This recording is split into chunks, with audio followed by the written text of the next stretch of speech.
All right, YouTube. This is Detroit's HPTV. Come to you out of Detroit. Back with another video. Hope you guys are enjoying your holidays and paying attention to everything that's going on with these politics because things are getting real tricky. Today, I'm going to do a reaction to this video.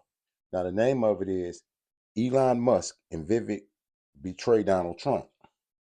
Now, the thing about it is, they are saying that because Elon Musk and Vivek Ramaswamy, they want to start allowing engineers and scientists from other countries into America.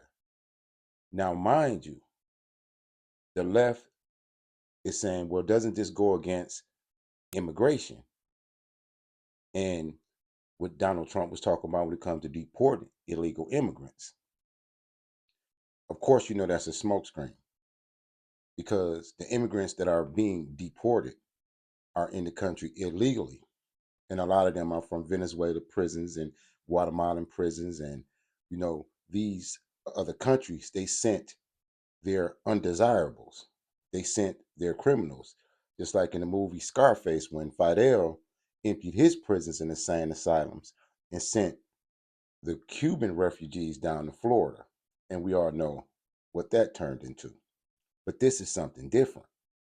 See, you have to think, why would you want to keep out the best engineers, the best techs, the best scientists in the world from working for the American people?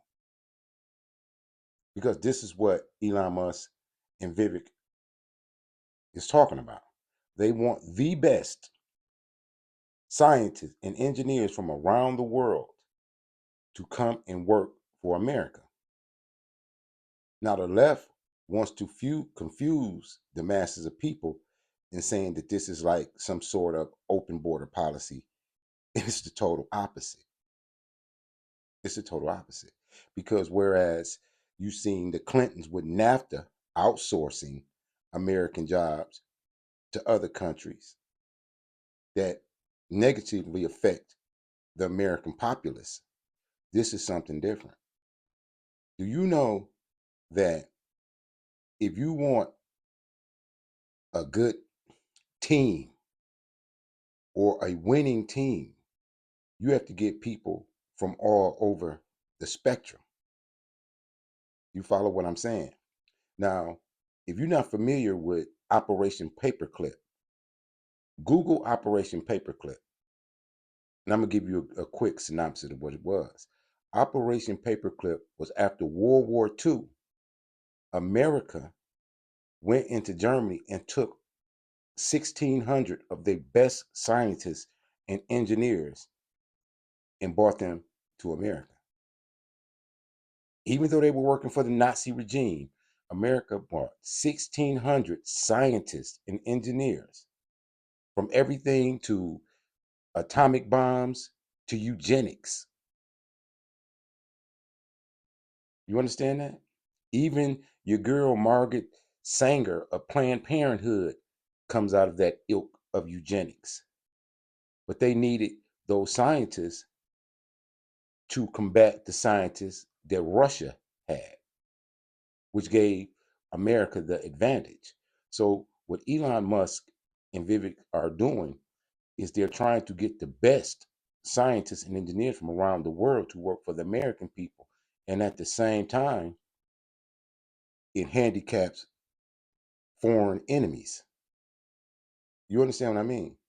Because those scientists will no longer be working for the opposition. They will be working for the American people. Now, doesn't that seem smart? Whereas Joe Biden and Kamala Harris were importing criminals from the insane asylums and Trinidad. Everything that you see going forward, you have to pay attention closely if it's coming from mainstream media. Mainstream media is on its way out because of their misrepresentation of facts, truths, and they attempt to play the American people like they're dumb. Elon Musk is the richest man in the world and one of the smartest people in the world. One of the smartest. Vivek Ramaswamy is also a billionaire who has at least was over 10 patents on several drugs that help with children and autism and different things. These are not dumb men, and they're not poor men that can be bribed. See, we are tired of the types like Joe Biden and Pelosi. They come in poor, representative of the people, and then they sell the people out, and they end up being millionaires. So you can't trust them because they can be bribed and bought. What can you bribe Elon Musk with? He's already the richest man in the world. How can you bribe him? This is why when you see that Trump has picked people around him that even disagree with some of his viewpoints, they still are the best for the American people. People with brains. See, America has gotten to the point to where they want to give out participation trophies, and they even promoting obesity. You can't even say somebody is obese because they say that's fat shaming. And you know what I mean? Every kind of disorder and dysfunction and weakness that a person can have, the American people want to embrace it. Just think about it. They've got to the point to where they've embraced obesity. They don't even want John F. Kennedy Jr. to take out the toxins from the food because they're so used to the toxins. You seeing children uh, at 13-year-old and 12-year-old going into puberty at 10 and 9 and those different ages because of all of the estrogen that's in the food. They're shooting the cows with estrogen to make the cows bigger and get more meat. But then your children are ingesting estrogen. So it's feminizing your sons and overdeveloping your daughters and creating a country of misfits or things you've never seen on this planet before. You know, I remember when I was young growing up, and they had a song called Brick House. Brick House was about a woman body, and it was 36, 24, 36. That was considered a woman who was voluptuous. Now, you look at a woman now, her is 45 across the top and 35 in the waist and 50 across the bottom because of the estrogen and the toxins and the fats in the food has totally reshaped this country.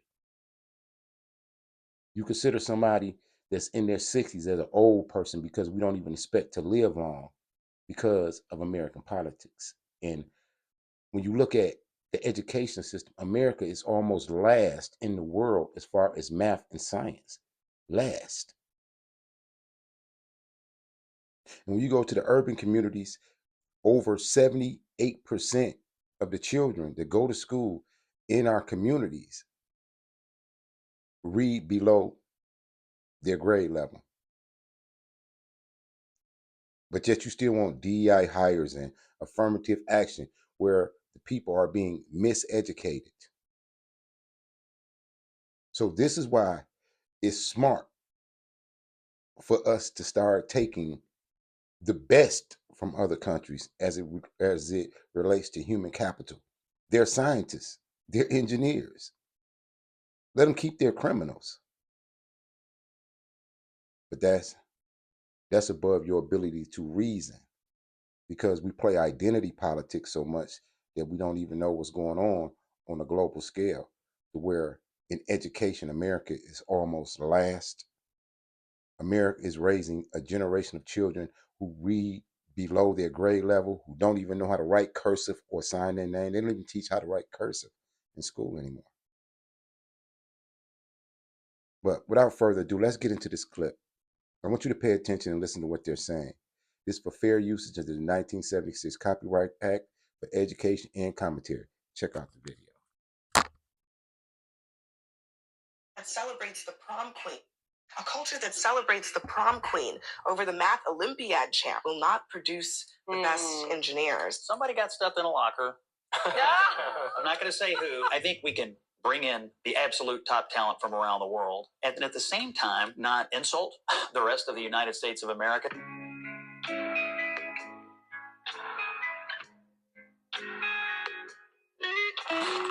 Did Elon and Vivek just betray Donald Trump's America First agenda? So the internet is on fire right now as Elon Musk and Vivek Ramaswamy seem to have rubbed Republicans the wrong way with their latest statement on legal immigration. A lot of people are seeing this as them betraying Donald Trump's America First agenda. And I'm going to let you guys know everything that's been going on and what I think about it as well. But if we could get this video to 5,000 likes, as always, I would appreciate it. Now, the big controversy is about H-1B visas. These are work visas that allow skilled workers to be able to come work in the United States if they meet certain criteria, usually a bachelor's or a master's or a doctorate degree in college. And where this is really creating a kerfuffle is in the tech industry, where a lot of H-1B migrants are used to fill jobs that a lot of people are saying Americans should be given the opportunity to fulfill first. Now, ideally, this would align with Now,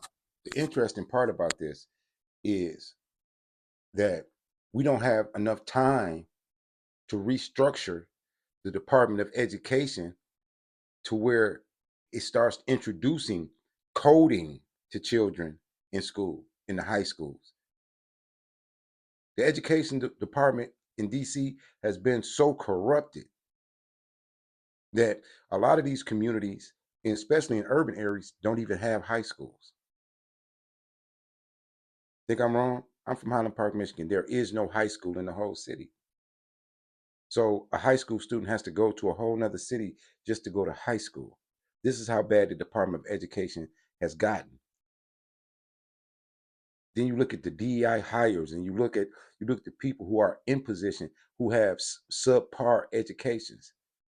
This is not just an arms race to see who has the best weapons. We need the best minds going forward. We need people that can think, because you have a country that's majority being ran off emotionalism, sentimentalism.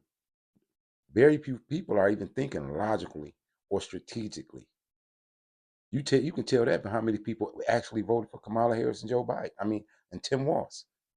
That was the emotional identity agenda. It had no logic, no strategic ability in it to think about that there was a man who was senile and going through dementia running the country. And of course, playing chameleon, playing like she was black, and running strictly on identity politics, putting Meg the Stallion in front of you and Oprah Winfrey and twerking and Beyonce. And so we need some better thinking. Donald Trump's America First agenda, but Vivek called out a glaring problem with American culture, and this is what is sending Twitter into a firestorm. Now, Vivek writes, the reason top tech companies often hire foreign-born and first-generation engineers over Native Americans isn't because of an innate American IQ deficit. A key part of it comes down to the C word, culture. Tough questions demand tough answers, and if we're really serious about fixing the problem, we have to confront the truth. Our American culture has venerated mediocrity over excellence for way too long. That doesn't start in college, it starts young. A culture that celebrates the prom queen over the math Olympiad champ or the jock over the valedictorian will not produce the best engineers. A culture that venerates Corey from Boy Meets World, or Zack and Slater over Screech and Saved by the Bell, or Stefan over Steve Urkel in Family Matters, will not produce the best engineers. Fact, I know multiple sets of immigrant parents in the 90s who actively limited how much their kids could watch those TV shows precisely because they promoted mediocrity, and their kids went on to become wildly successful STEM graduates.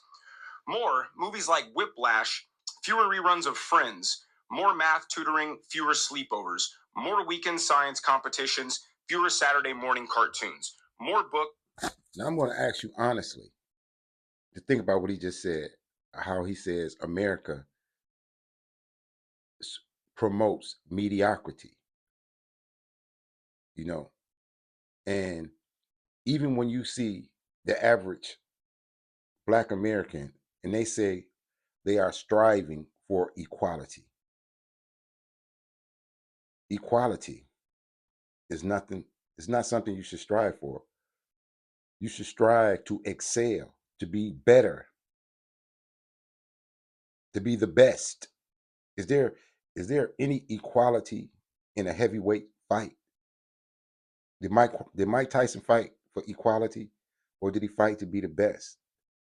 When they go out on the court and play basketball, are they fighting for equality or to be the best? In this country, are we fighting to be equal with other countries like China or Russia, or are we striving to be the best? See, they use these words interchangeably so that you can have an emotional reaction to the word equality, and you have an adverse reaction to the words like dominance, supreme, the greatest, the best. Because in your country, in this country, mediocrity is what you're taught to strive for, while the globalists and the elite control everything.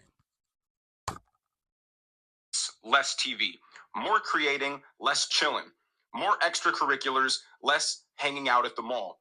Most normal American parents look skeptically at those kinds of parents. More normal American kids view those kinds of kids with scorn. If you grow up aspiring to normalcy, normalcy is what you will achieve. Now close your eyes and visualize which family you knew in the 90s who raised their kids according to one model versus the other. Be brutally honest. Normalcy doesn't cut it in a hyper-competitive global market for technical talent. And if we pretend like it does, we'll have our asses handed to us by China. This could be our Sputnik moment. We've awakened from slumber before. Now think about what he said. We, as I just stated, we got to stop striving for mediocrity, inequality in the world. We have to strive for dominance because that's what every other country does. That's what intelligent people do. They strive to be the best. China is bootlegging and knocking off everything from iPhones to Gucci bags. If you're in America right now, I'm willing to bet you if you have a Gucci purse, shoe, or belt, it was made in China. No matter what it says inside of the belt, it was made in China. 9 times out of 10, any of your high-end things that you go to these shops for is made in China. They're using the same materials that Gucci uses in Italy. They're using the same chips that Apple's putting in their phones and their knockoff iPhones. So it seems like they're not striving for equality in China. They're striving for dominance on a global scale. And we can do it again. Trump's election hopefully marks the beginning of a golden era in America, but only if our culture fully wakes up. A culture that once again prioritizes achievement over normalcy, excellence over mediocrity, nerdiness over conformity, hard work over laziness. That's the work we have cut out for us. Rather than wallowing in victimhood and just wishing alternative hiring practices into existence, I'm confident we can do it. Basically, everybody who's upset is seeing that as an insult to the American culture and saying that a more strict, studious kind of culture is preferable over a more free-flowing, fun-centered kind of culture. And this is honestly one of the most interesting debates that I've seen take place on Twitter, simply because there is a lot of merit in both sides. Now, let me know what you guys think in the comments section below about whether you think Vivek was wrong or whether you think he was right. I'm personally more in the boat of he is actually right. He makes a lot of valid points. I've always been a believer that our education system needs to be completely revamped to give kids the opportunity to be successful in today's world and not a cog in the machine that the education system is designed to create. A culture that celebrates the prom queen over the math Olympiad champ or the jock over the valedictorian will not produce the best engineers. Sounds a little embittered, maybe. Is it American culture that's the problem? Somebody got stuffed in a locker. I'm not going to say who. Look, I think there's a way to solve this and talk about this that doesn't denigrate all of American culture. I mean, I'm now understanding more and more how he got 100 votes in Iowa or whatever it was he got during the Iowa caucus. The reality is, and Elon, by the way, clarified or further explained his position later and was talking about saying, I want to bring in the top 0.1% of engineering talent from around the world. It's like bringing in a Jokic or a Wembyana to help your whole team if you want to make a comparison to the NBA. So I think we can bring in the absolute top talent from around the world, and at the same time, not insult the rest of the United States of America and our culture and the way we do things here, and also lift up the American students who have the talent and who have the interest and put them in the right educational opportunities. Americans have this tendency to coddle and baby our youth as if they're not extremely capable human beings. My grandfather was a brilliant man, one of the biggest influences in my life. And he had that Indian kind of parenting strategy as it related to how he interacted with me and my brother. He never spoke baby talk to us. He always treated us like we were humans with brains. He encouraged learning. He encouraged intelligence. He encouraged being proficient.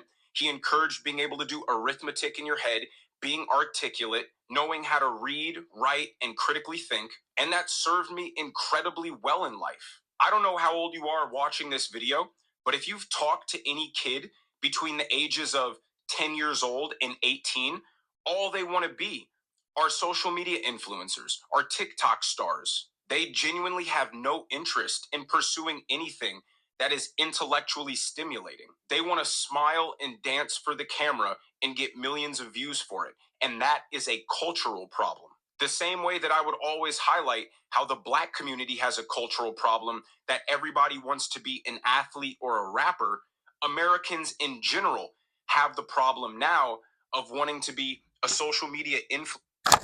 Now, I know that sounds harsh, but think about what he says. Now, me personally, I have 7 grandchildren. If you ask any of them what they want to be when they grow up, you will be surprised. If you're a parent, ask your young children, what do they aspire to as adults? What do they want to be? And then you'll see why there's a new need to revamp this educational system. Because how many more athletes and TikTokers and celebrities do we actually need in this country? Influencer or something easy, something simple. They don't want to challenge themselves. They don't want to achieve scholastically. And that will certainly lead to a skills problem that puts the entire country at risk of our competitors. The TikTok for Chinese kids is all STEM. It's all science experiments. It's all engineering. While they pump out to our kids the most degenerate, brain rot filled content that they possibly can. So while we may want these roles to get filled by American-born talent, the simple reality is that it can't unless we make some. I want to elaborate on something he said, because America uses this social media for something totally different than the rest of the world. See, in Egypt, they use Facebook to have a complete revolution. In America, we use Facebook to gossip, be nosy, to diss, to be disrespectful of self and others. We don't use it for anything constructive on a major scale. But in other countries, they use their social media as tools for advancement, where we use social media on a large part to be destructive. And you know it.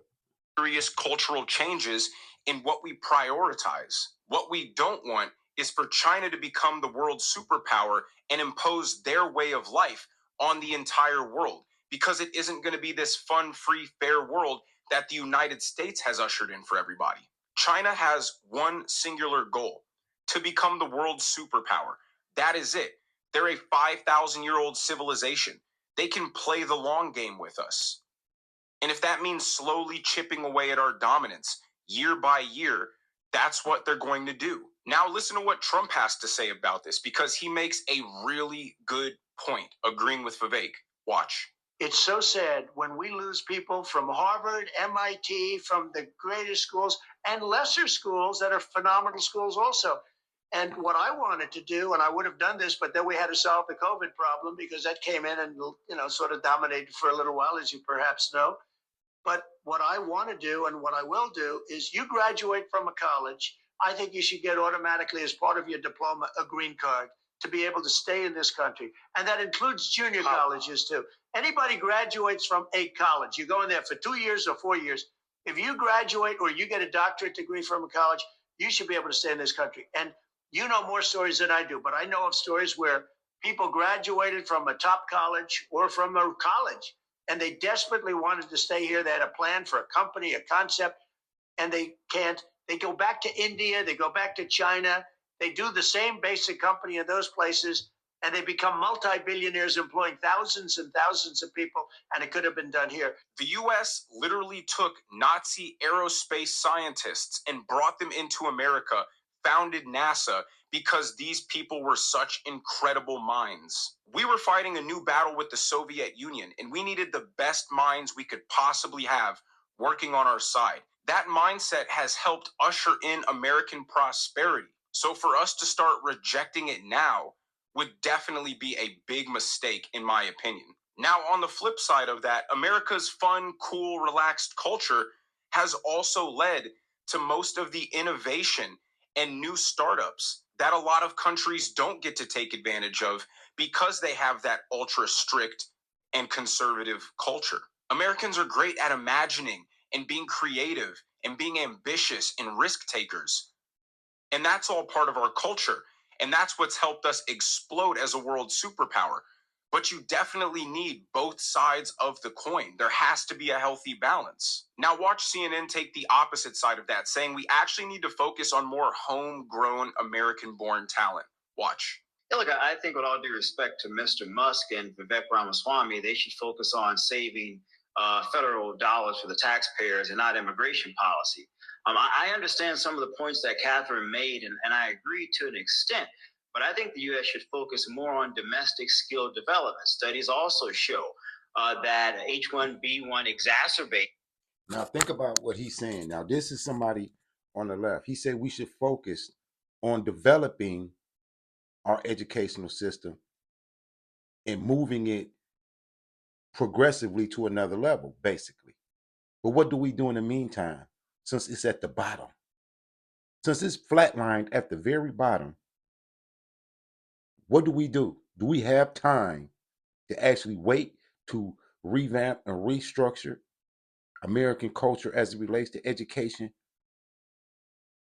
That's one thing that has to be developed. But in the meantime, we need engineers and we need scientists and we need tech people to be able to compete globally. Employers hiring individuals from outside of the country when they could potentially hire minorities, for an example, which we know there's a shortage in the STEM fields. There are a significant number. You hear how he said it? Minorities again in the STEM field. I just told you, if you ask high school age children, even ask your children that's in college, how many of them are even being offered degrees in STEM research or even in those fields of physics, nuclear physics? They're going to school for social work and black studies and liberal arts. How many are actually going to be physicists, engineers, chemists?